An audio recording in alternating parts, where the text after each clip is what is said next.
क्या आप जानते हैं कि जेल की ऊंची दीवारों के भीतर भी ऐसे ऐसे गुप्त संकेत मिले हैं जो ये बताते हैं कि संत रामपाल जी महाराज की रिहाई अब दूर नहीं है। क्या आप जानते हैं कि जेल के ताले अपने आप खुलने की आवाजें क्यों आती हैं?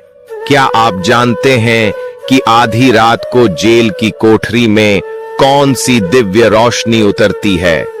आज हम खोलने जा रहे हैं वो रहस्य जो अब तक किसी ने दुनिया को नहीं बताए। रहस्यमयी संकेतों की शुरुआत।